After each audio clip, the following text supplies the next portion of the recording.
People talk about AI, say human being will be controlled by machines. I never think about that. I think it's impossible, right? It's impossible because human beings, they are different. Machines are invented by human beings.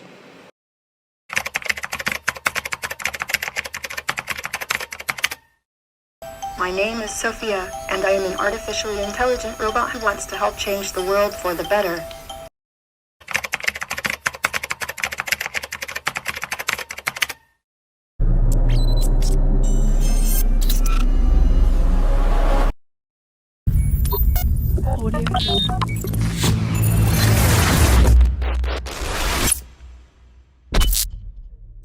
Audio Jungle.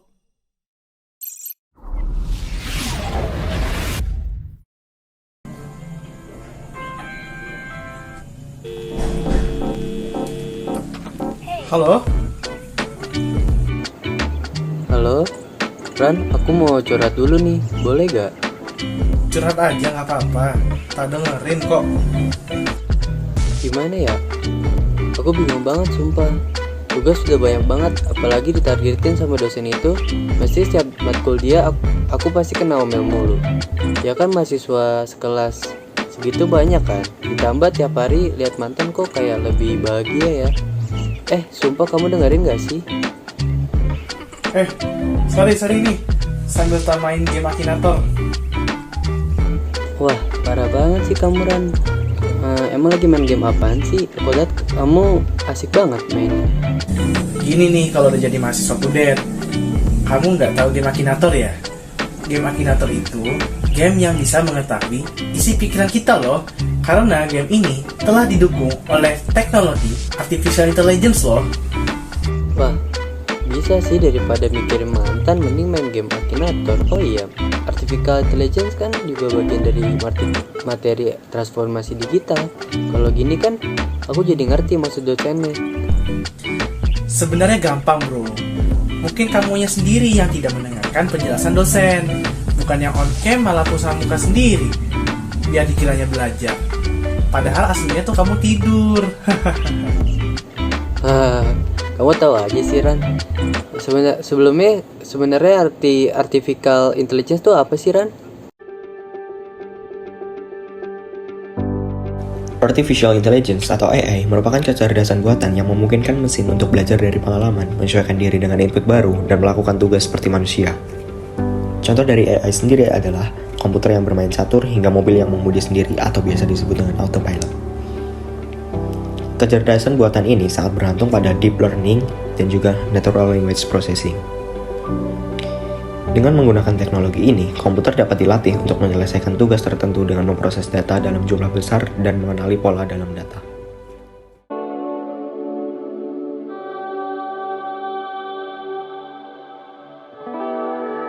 Kemunculan konsep kecerdasan buatan ataupun artificial intelligence pertama kali ditemukan setelah Perang Dunia Kedua oleh seorang matematikawan dan filsuf muda bernama Alan Turing pada tahun 1947.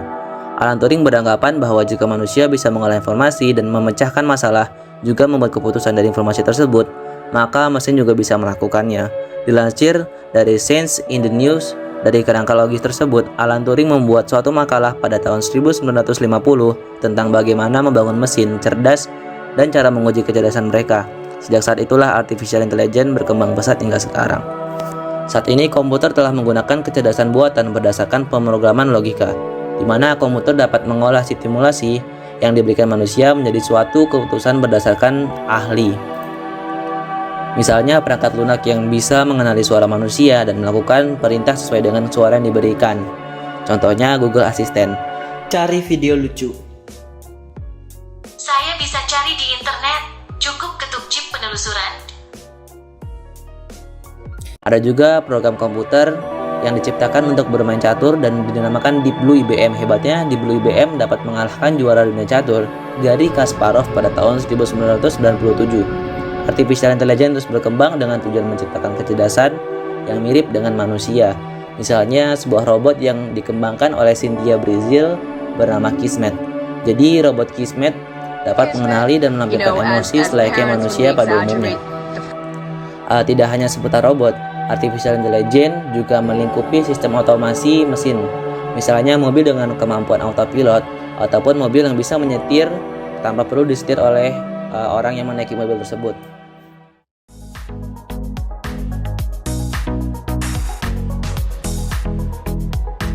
Alih-alih AI telah berevolusi untuk memberikan banyak manfaat spesifik di setiap industrinya.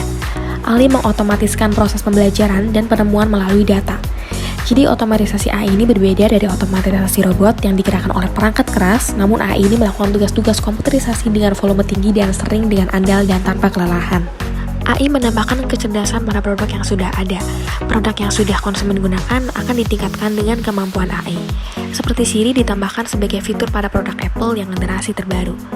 Aktifkan Bluetooth. Oke, saya telah mengaktifkan Bluetooth. AI beradaptasi melalui algoritma pembelajaran progresif untuk memungkinkan data melakukan pemrograman. AI menemukan struktur keteraturan dalam data sehingga algoritma memperoleh keterampilan, dan algoritma ini akan menjadi pengklasifikasi atau prediktor. Yang pertama di bidang kesehatan, aplikasi AI dapat memberikan obat yang dipersonalisasi dan fasilitas pembacaan sinar X. Yang kedua, di bidang retail, AI ini menyediakan kemampuan belanja virtual yang menawarkan rekomendasi dan dipersonalisasi dan mendiskusikannya opsi pembelian dengan konsumen. Kemudian yang terakhir, di bidang perbankan, di lembaga keuangan ini teknik AI dapat digunakan untuk mengidentifikasi transaksi mana yang cenderung curang dan mengadopsi penilaian kredit yang cepat dan akurat, serta mengotomatiskan tugas-tugas manajemen data yang intens secara manual. Cabang dari artificial intelligence, diantaranya ada neural network atau jaringan saraf, yang merupakan sistem komputasi dengan node yang saling berhubung yang bekerja seperti neuron di otak manusia. Ada berbagai jenis jaringan deep neural networks yang masing-masing memiliki kelebihan dan kekurangan, tergantung pada penggunaannya. Contohnya termasuk convolutional neural network atau CoffeeNet atau CNN, ada recurrent neural networks atau RNNs atau jaringan neural berulang, ada feed-forward neural networks atau jaringan syaraf maju umpan, ada autoencoder neural networks atau jaringan neural autoencoder. Selanjutnya ada fuzzy logic. Cara manusia memandang dunia terus berubah dan tidak selalu dapat didefinisikan dalam himpunan pernyataan benar atau salah. Himpunan fuzzy memungkinkan anggotanya memiliki derajat keanggotaan.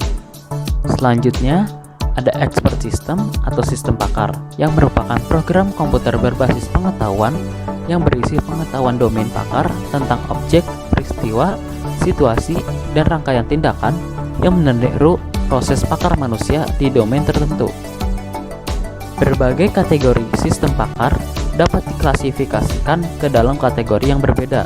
Di antaranya ada interpretation system atau sistem interpretasi, ada prediction system atau sistem prediksi, ada sistem diagnosis, lalu planning system atau sistem perencanaan, instruction system atau sistem instruksi, model based system atau sistem berbasis model.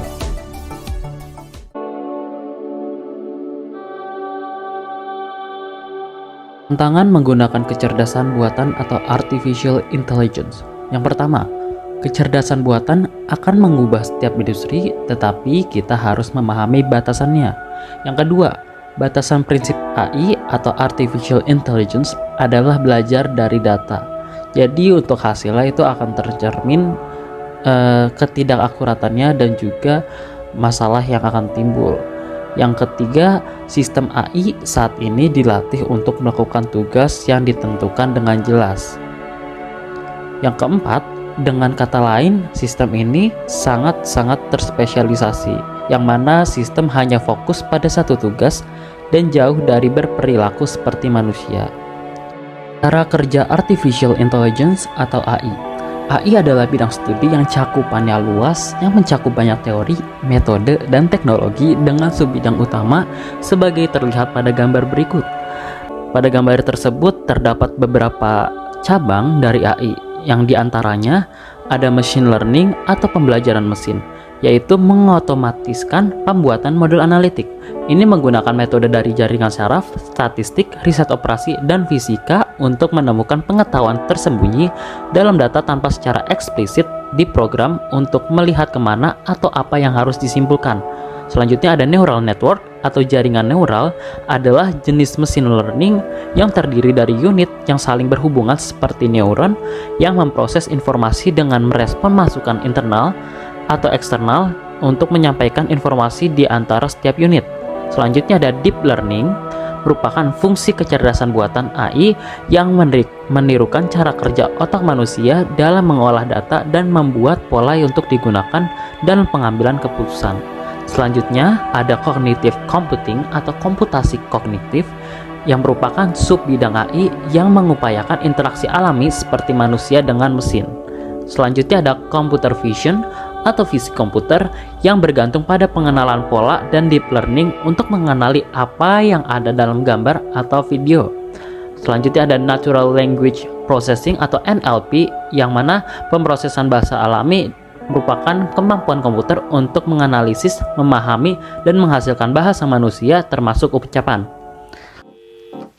Oh, setelah aku mendapatkan penjelasan ini, aku jadi paham mengenai asal-usul serta pengaplikasian artificial intelligence dalam kehidupan sehari-hari. Kira-kira dampak dari adanya artificial intelligence apa aja ya, Dan? Artificial intelligence memiliki banyak dampak baik.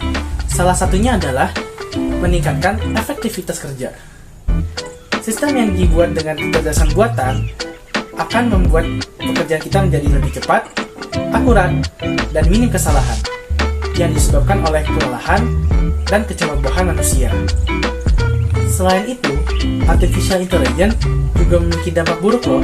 Kamu tahu tidak apa saja dampak buruknya? Oh iya, aku tahu sih Ran kalau itu kayak seperti banyak pekerjaan yang akan ditukarkan oleh mesin dengan kecerdasan buatan, dikhawatirkan menggeser tenaga kerja manusia dan menyebabkan pengangguran. Terus kayaknya kayak ada keberadaan mesin dengan kecerdasan buatan dapat memperbesar kesenjangan sosial karena para investor juga perusahaan artificial intelligence akan meraup banyak keuntungan, sedangkan masyarakat ini digantikan kerjaannya oleh mesin akan mengalami kemiskinan. Terus kayaknya ada lagi seperti artificial intelligence yang dapat beradaptasi, dinilai menakutkan karena bisa saja sampai pada tahap mereka tidak memerlukan manusia dan berjalan sesuai kehidupan kehendaknya sendiri. Artificial Intelligence atau AI dibuat pada tahun 1956. Tapi AI menjadi lebih populer saat ini berkat peningkatan volume data, algoritma canggih, dan peningkatan daya komputasi serta penyimpanan. Penelitian AI awal di tahun 1950-an mengeksplorasi topik seperti pemecahan masalah dan metode simbolik. Tetapi, industri memiliki permintaan yang tinggi untuk kemampuan AI, terutama sistem menjawab pertanyaan yang dapat digunakan untuk bantuan hukum, pencarian paten, pemberitahuan risiko, dan penelitian medis. AI bekerja dengan menggabungkan sejumlah besar data dengan pemrosesan yang cepat dan berulang, serta algoritma cerdas, memungkinkan perangkat lunak untuk belajar secara otomatis dari pola atau fitur dalam data. AI adalah bidang studi yang cakupannya luas, yang mencakup banyak teori, metode, dan teknologi. Namun dengan kemampuannya itu, AI tetaplah mesin atau software yang membutuhkan manusia dalam perkembangannya.